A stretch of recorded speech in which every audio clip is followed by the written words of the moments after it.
오늘 우리에게 주신 하나님 말씀은 사무엘상 1절에서부터 8절 말씀입니다. 구약성경 사무엘상 1절에서 8절.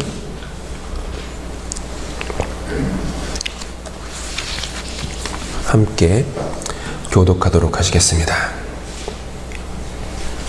제가 먼저 1절 읽겠습니다. 에브라임 산지 라마다임 소빔에 에브라임 사람 엘가나라는 사람이 있었으니 그는 여로함의 아들이요 엘리후의 손자요 도후의 증손이요 숲의 현손이더라. 그에게 두 아내가 있었으니 한 사람의 이름은 한나요 한 사람의 이름은 브닌나라. 브닌나에게는 자식이 있고 한나에게는 자식이 없었더라.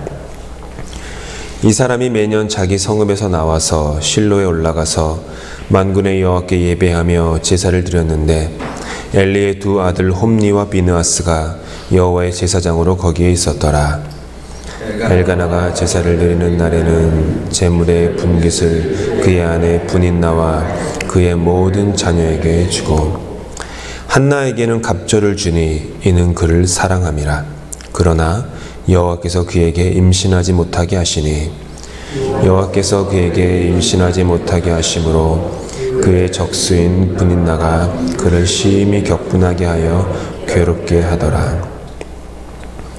매년 한나가 여호와의 집에 올라갈 때마다 남편이 그같이 하매 브닌나가 그를 격분시키므로 그가 울고 먹지 아니하니 그의 남편 엘가나가 그에게 이르되 한나여 어찌하여 울며 어찌하여 먹지 아니하며 어찌하여 그대의 마음이 슬프냐. 내가 그들에게 10 아들보다 낫지 아니하냐 하니라. 아멘.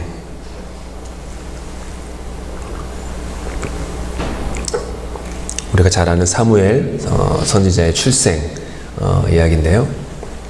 오늘 1절부터 8절까지 보고요. 다음 주에 이제 9절부터 계속해서 묵상을 이어가도록 하겠습니다. 해밍웨이의 그 단편 소설 세상의 수도라는 게 있는데요. 읽어보셨는지 모르겠습니다. 거기에 짤막한 이야기가 하나 나오는데 제가 그것을 그냥 그대로 인용하겠습니다. 스페인 마드리드에서는 파코라는 이름을 가진 소년들을 흔하게 볼 수 있다. 파코라는 이름은 프란체스코라는 이름의 애칭이다. 마드리드에는 한 아버지의 얽힌 우스개 이야기가 회자되고 있다. 그 아버지는 마드리드로 가서 엘 리베랄이라는 개인 잡지에 광고 한 편을 게재하였다. 파코, 화요일 정오에 몬타나 호텔에서 만나자. 아빠가 다 용서했다. 광고를 보고 800명의 젊은이가 모여들었고 그들을 해산시키기 위해 구아르디아 민간 기병대를 호출하지 않으면 안 되었다. 이게 해밍웨이의 그 단편 소설에 있는 세상의 수도에 있는 짤막한 파코의 이야기입니다. 그 아빠가 뭔가 파코하라는 아들이 아빠한테 잘못한 게 있었나 보죠. 그 개인 그 잡지예요. 그냥 부수가 많은 신문도 아니고 개인 잡지에 짤막한 글 하나. 파코, 아빠가 용서했다. 그 한마디를 딱 보고 파코라는 이름을 가진 남자아이들 800명이 자기 아빠인 줄 알고 마드리드에 모였다라는 것이죠. 해밍웨이의 이야기에는 우리 인생 모두를 향한 공통 분모 하나를 이야기해 줍니다. 용서입니다. 용서. 아들이든 딸이든 어머니이든 아버지이든 친구이든 동료이든 적이든 간에 인간은 누구나 용서가 필요합니다. 용서를 갈망합니다. 이 모든 것들이 우리에게 용서를 구하는 게 이 모든 사람에게 다 있어요. 헨리나우에는 용서가 무엇인가, 모든 사람들이 이렇게 용서를 찾거든요. 오죽하면은 천주교에서는 고해성사라는 것이 있을 정도이겠습니까? 얼마나 용서가 필요하면 그냥 인간인 신부님에게 가서조차 자기의 그 죄를 용서받고 싶어서 갈 정도로 그게 본능적인 인간의 어떤 그 간절한 소망 같은 것이 누구에게나 있는. 헨리나우엔 신부님은 용서에 대해서 이렇게 얘기했어요. 용서가 무엇이냐? 상대가 하나님이 아닌 것을 인정하는 것. 그게 용서라는 거예요. 매우 심오한 진리가 그 안에 담겨 있습니다. 상대가 전능한 신이 아니라는 것을 받아들이면서부터 용서는 시작된다. 그렇게 그걸 받아들이지 못하면 어떻게 그럴 수 있어? 라고 나오는 거예요. 어떻게 나한테 이럴 수 있어? 이런 거죠. 근데 상대가 전능한 자가 아니에요. 하나님이 아니에요. 그냥 죄악에 물든 죄성으로 가득한 인간이라는 것을 받아들이게 되면 용서가 거기서부터 조금씩 시작된다는 뜻이죠. 그럼에도 불구하고 용서가 어렵습니다. 용서를 못하는 경우도 있고 용서를 구하지 못하는 경우도 부지기수입니다. 사람에게건 하나님에게건 용서를 하거나 용서받지 못하게 되면 저와 여러분이 모르는 사이에 우리 그 영혼의 저 깊숙한 곳에 차곡차곡 쌓여가는 것이 있습니다. 켜켜이 쌓여가는 것이 있어요. 우리도 뭔지도 모르게 마치 운동을 오래 한 사람이 굳은 살이 박히고 그러는 것처럼 이렇게 막 켜켜이 쌓여가는 게 있어요. 그것을 저는 응어리라고 부르고 싶습니다. 응어리. 서양 사람들의 그 영어 표현이나 이런 데서는 응어리라는 그 말들이 뭐 있긴 있지만 이 한국어의 응어리라고 하는 것이 주는 어감이라는 게 있거든요. 이건 한국어에만 있는 그런 표현인 것 같아요. 응어리, 응어리지다. 이 가슴속에 응어리가 있어. 파코를 용서했다는 잡지에 짤막한 광고 한 편에 무려 800명이나 되는 젊은이들이 모여 있었다라는 것은 그들 안에 그 800명이나 되는 파코라는 동일한 이름을 가진 소년들 안에 여전히 풀려지지 않았던 응어리가 있었다라는 거예요. 응어리라는 것은 의학적인 용어로 보자면 근육이 뭉쳐서 된 덩어리입니다. 근육이 뭉쳐서 된 덩어리. 뭐 한의 가셨으면 한방 치료를 받아보셨으면은 한의 선생님들이 뭐 이렇게 뭐 응어리가 졌다 이런 표현 하실 때가 있어요. 좀 막혔다. 응어리. 서양에서는 뭐 스트레스다. 뭐 이렇게 보기도 하겠죠. 근데 마음의 측면으로 보면요. 이게 이제 또 한국인이 가지고 있는 독특한 정서 중에 하나가 또 있죠. 한이라고 하는 거, 한의 민족이라고 그러지 않습니까? 응어리예요, 그런 게. 예, 한국인에게만 있는, 뭐, 표현되는 그 아주 독특한 정서, 한. 신학교 다닐 때는 그 한이라는 주제만 갖고서 또 그 박사 논문을 쓰신 분들이 여러 명이 계셨어요. 한국인이 가지고 있는 한의 정서를 신학적으로 어떻게 풀 것인가. 그 정도로 한은 독특한 거죠. 응어리예요. 마음속에 한이 있다. 불만이 쌓였다. 뭐 불만보다는 한이 조금 더 깊이가 깊죠. 불만은 조금 더 이렇게 표면 위에 있다면은 그게 점점 쌓이고 쌓이면 한이 되고 응어리가 되는 거죠. 그래서 그러다 보니까 나 자신을 향해 또 주변 사람들을 향해서 혹은 환경에 대해서 화가 나기도 하고 불만족스럽게 되기도 하고 불평이 막 올라오기도 하고 그냥 이렇게 냉소적이 되기도 합니다. 응어리는 분노와는 다른 것입니다. 분노는 그 성질상 뜨거운 것이에요. 분노는 뜨거운 것이에요. 그래서 감정이 폭발되는 것이죠. 언뜻 보기엔 좀 폭력적일 수도 있고 위협적일 수도 있어요. 분노. 물론 모든 분노가 다 나쁜 건 아니죠. 거룩한 분노라는 게 있어요. 옳지 않은 사회의 부조리 앞에서 이렇게 막 분노가 올라오는 것.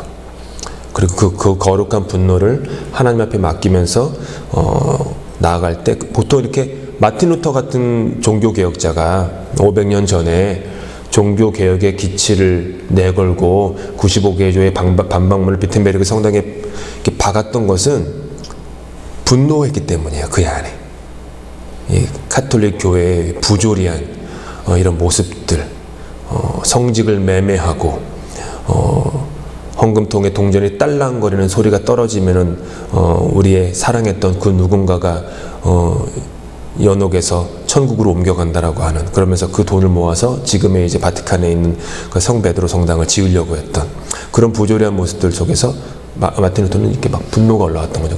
거룩한 분노도 있어요. 하지만 대부분의 분노는 좀 다른 쪽에 있죠. 위협적이고 파괴적인. 근데 응어리는요, 성질상 차가워요. 불평과 불만, 원망과 분노에서 유발된 고통 같은 것들이 한 겹, 두 겹, 내면 깊은 곳에서 쌓이다 보면서 생기는 거죠. 처음에 뜨거웠던 분노 혹은 불만족이 조금씩 내면에 이렇게 내면에서 이렇게 차가워지면서 뭉치게 되는 거. 마치 용암이 처음에 뜨거웠다가 시간이 지나면은 이렇게 막 조금씩 딱딱해지고 이렇게 막 나중에 오랜 시간이 지나면 이렇게 현무암처럼 이렇게 되는 것처럼 분노가 이렇게 응어리가 되는 거죠. 그래서 그러다 보니까 이 속 사람을 딱딱하게 만들어요. 속 사람이 응어리가 많으면요, 딱딱해요. 사람이 유연하지를 못해요. 그래서 응어리가 많은 사람 곁에는 사람들이 눈치를 봐요. 사람이 관계가 편하려면 내가 어떤 말을 해도 이 말들이 이 사람에게 어떻게 들려지거나 해석될까에 대한 너무 스트레스가 별로 없어야지 말들이 편하거든요. 근데 응어리가 많아서 속이 딱딱하면 한 번, 두 번 계속 생각해야 돼요. 혹시 이 말 갖고 이렇게 오해하진 않을까? 곡해하진 않을까? 이런 것들 있잖아요. 그러니까 늘 긴장이 있어요. 보이지 않는 그 관계에 긴장이 있어요. 부부 사이에서도요, 마찬가지죠. 부모와 자녀 사이에서도 똑같아요. 응어리가 많아가지고, 본인도 모르는 응어리죠. 그러니까 속이 딱딱해지면 뭔가 이렇게 불편해요. 주로 이제 한국 사회에서는 아버지가 그런 자녀들에게 그런 존재로 되기 때문에 아버지한테는 이렇게 뭔가 마음을 털어놓고 얘기하는 게 어렵죠. 물론 아버지마다 다르긴 하겠지만 한국의 대부분의 그 가부장적인 아버지의 모습들은 그런 거죠. 그러니까 아버지들은 또 그것을 해소 못하니까 사회에서 받는 스트레스와 인정받지 못함과 여러 가지 것들 때문에 근데 그걸 표현 못하잖아요. 표현하게 되면 연약한 사람으로 이렇게 사회에서 낙인시키는 것 같고, 내가 가지고 있는 아픔, 심지어는 울지도 말라고 했으니까 우는 남자는 못났다고 하면서 남자는 우는 거 아니야, 뭐 일생에 3번 우는 거야, 뭐 이런 얘기 맨날 듣고 자랐기 때문에 그런 모습을 보이지 않으니까, 근데 속에는 이게 있거든요. 그 아픔이 있고 슬픔이 있고 분노가 있고 막 그 고통이 있는데 말을 못하니까 뭐가 돼요? 점점점 응어리가 되는 거예요. 그래도 여자분들은 뭐 이렇게 이런 얘기 주성하게 미용실에 가가지고 남편 욕하면서 스트레스 좀 풀고 뭐 이러면서 이렇게 응어리가 조금씩 풀리는데 이게 안 그러는 거예요. 그러다 보니까 딱딱해요. 어려워요. 주변 사람들이. 본인만 모를 때가 있죠. 응어리가 내면 깊은 곳에 떡하니 자리 잡게 되면 막 사람을 의심하게 되고 냉소적이 되고 우울하고 비판적이 되죠. 그래서 우리는 누구보다 이 한나의 응어리를 잘 이해할 수 있어요. 그녀에게는 아들이 없었어요. 아들이 없었다라고 하는 것이 그녀에게 응어리가 되었어요. 그런데 가만히 오늘 성경을 보니까 아들이 없었다라고 하는 그 팩트 하나만이 아니라 아들이 없었다라고 하는 그 팩트 주변을 둘러싼 상황들, 특별히 그 분인나라고 하는 자기의 그 대적과도 같은 자기 남편의 또 다른 아내, 그것들이 더 자기에게 응어리지는 일들을 했던 것이죠. 다음 주에 보겠지만 그녀는 자신의 삶에 대해서 이렇게 얘기해요. 나의 삶에는 원통함과 격분됨이 많습니다. 내 삶은 원통함과 격분됨이 많아요. 얼마나 응어리가 졌으면 제사장이 묻는 말에 당신 삶이 어떻습니까? 묻는 말에 원통함과 격분함이 많습니다라고 대답할 정도였겠습니까? 이 응어리가 참 그런 게, 남편 엘가나는요, 그녀를 성경에 보니까 무척 사랑했어요. 5절 보니까 제사를 드린 다음에 제사 그거를 이제 나눠주거든요. 근데 이 남편이 엘가나가 한나를 특별히 사랑했어요. 그래서 그냥 갑절이나 주는 거예요. 물론 이제 한나가 갑절을 받으니까 옆에 있던 다른 아내 분인나는 또 열받는 거죠. 그러니까 또 이제 뭐 이렇게 아마도 모르지 틀림없이 이랬을 거예요. 그러니까 사람 속을 이렇게 쏙쏙 긁는 거 있잖아요. 그랬을 거예요. 이렇게 막 직접적으로 막 이러지 않고 막 이렇게 싹싹 긁는 거. 아주 그냥 분인나가 그런 여인이었던 것 같아요. 어쩌면 그렇게 그냥 쏙쏙 긁는지. 그러니까 한나가 막 여기 보니까 분인나가 그를 심히 격분하게 하여 괴롭게 하더라. 울고 먹지 아니었다. 근데 남편은 또 이게 또 눈치가 좀 별로 없는 사람인 것 같아요. 이런 상황인 것도 모르고 가가지고 당신의 아들이 없지만은 괜찮아. 10아들보다 여보 내가 더 낫지 않아? 이런 철부지 없는 소리나 하고. 그러니까 전혀 위로가 안 되는 거예요. 그러니까 한나는, 그러니까 남편 엘가나가 그녀를 무척 사랑하였지만 남편의 사랑이 그녀의 응어리를 풀어주지 못했어요. 그러니까 응어리라는 게 그래요. 때로는 어떤 응어리는 어떤 사람이, 그 연관된 사람이 이렇게 서로 용서를 구하고 하게 되면 풀릴 때도 있지만, 또 어떤 응어리는 사람이 풀 수 없는 것들이 있어요. 사람이 해결할 수 없는 것들. 분인나에게는 자식이 있었고 한나에게는 자식이 없었다. 그리고 분인나는 한나를 괴롭혔다. 한나의 입장에서는 나는 없는 것을 너는 가졌다. 분인나의 입장에서는 나는 있는데 너는 없다. 이거죠. 이것 갖고 이렇게 너무 괴롭힘을 받은 거예요. 그 괴롭힘을 받은 것은 분인나만의 잘못은 아니에요. 한나가 그것을 계속해서, 뭐 잘못이라고 얘기하면 좀 과한 얘기지만 키워나간 거죠. 좋은 생각, 밝은 생각들을 계속 더 많이 해야지 되는데 자꾸 그쪽에 더 집중한 거예요. 그러니까 한나의 마음에 멍울이 지고 응어리가 지고 한 같은 게 맺혀서 주름이 깊게 패여 딱딱해지게 된 거죠. 그 결과 그녀는 늘 불만족스러웠어요. 불행했고 결핍하였어요. 이런 응어리가 있음에도 불구하고 아직 그녀의 영혼은 하나님을 향하고 있지 않았습니다.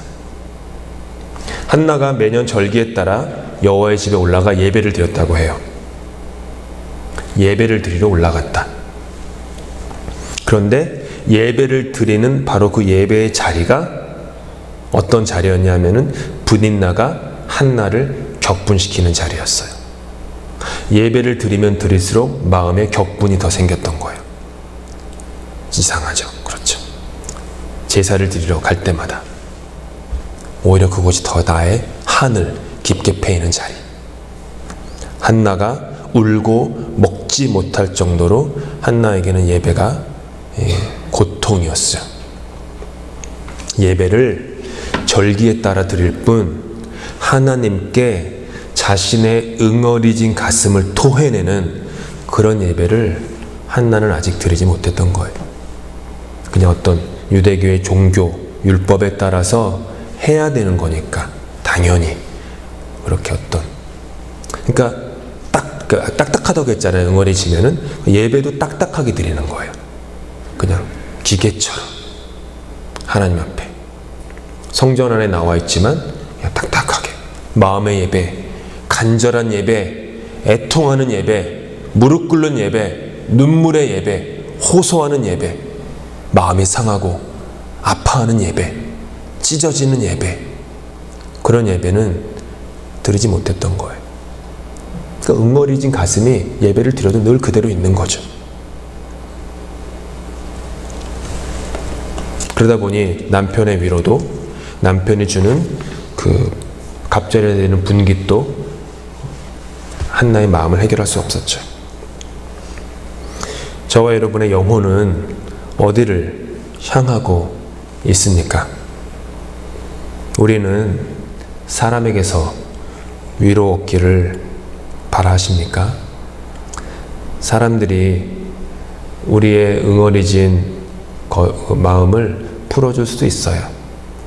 하지만 더 깊은 곳에 있는 응어리는 하나님만이 푸실 수 있는 겁니다. 우리의 기도가 하나님을 향해야 합니다. 우리의 기도가 언제나 하나님 어떤 모습으로든 간에 하나님께 소리를 내어 기도하건, 침묵으로 기도하건, 서서 기도하건, 앉아서 기도하건, 무릎 꿇고 기도하건, 예배당에서 기도를 하건, 운전하는 차 안에서 기도를 하건, 집에서 기도를 하건, 아침에 일어나서 기도를 하건, 잠자기 전에 기도를 하건, 식사 앞에서 마음을 간절히 놓고 기도하건, 금식을 하며 기도하건, 금식하지 않으며 기도하건, 자연 속에서 걸으면서 하나님께 기도하건, 바쁜 일상 속에서 하나님께 기도하건, 사람마다 하나님과 만나는 기도의 채널은 다 달라요. 사람이 참 성격이 다 다르듯이 기도도 하나님과의 소통의 방식이거든요. 그러니까 모든 사람이 그 방식이 똑같지 않습니다. 내가 하나님과 잘 소통하는 그 방식들을 몇 가지 잘 찾아 나가시는 게 필요하죠. 그것들을 하면서 하나님과 그 방식으로 하나님과 만나는 거예요. 또 다른 방식들을 개발하셔도 좋고. 하나님께 향하고 있습니까? 다음 주에 묵상하겠지만 한나의 영혼이 하나님을 간절히 찾고 또 찾을 때 얼마나 하나님을 간절히 찾았냐 하면 제사장이 와서 당신 포도주 먹고 취해가지고 예배당 제일 앞에서 술주정 부리는 거 아니야? 이렇게 책망할 정도로 한나가 하나님께 흐느꼈어요. 그러니까 하나님께 그냥 가만히 너무 마음이 응어리지기 너무 토했던 거예요. 하나님께 막 취한 사람처럼 비틀비틀 거리며 몸을 흐느적거리며 애통함으로 하나님께 자신의 가슴을 찢었던 거죠. 그러니까 그때 하나님이 그녀의 응어리진 마음을 다 풀어주셨어요. 완전히 그녀는 그 다음부터 자유해졌어요. 그렇게 응어리진 호소를 통해 얻은 아들을 이제 조금 아들이 크자마자 그 하나님께 바치잖아요. 너는 하나님의 것이다. 성전에서 평생 살아라. 그녀가 자유해졌다는 거예요. 아들 때문에 응어리졌는데 아들을 얻었을 때 그 아들을 자기가 내가 어떻게 아든 아들인데 내가 너 30살, 40살, 50살 살 때까지 내가 너 끌어안고 있을 거야. 막 이러고 있지 않고 아들을 하나님께 너는 내 아들 아니야. 하나님 것이야. 놓을 정도로. 그녀는 그게 풀렸던 거예요. 하나님 앞에서. 인생이 해방되었고 평안하였고 자유함을 얻었던 것이죠. 기도할 때마다 우리가 매번 이 자리에 나서 기도할 때마다 사람에게로 향했던 우리의 마음이 오직 주님께로 돌려지기를 소망합니다. 계속해서 나와 가까운 사람이건 먼 사람이건 심지어 나의 배우자에게 향했던 그 호소조차도 이제는 하나님께로 돌리실 수 있기를 바랍니다.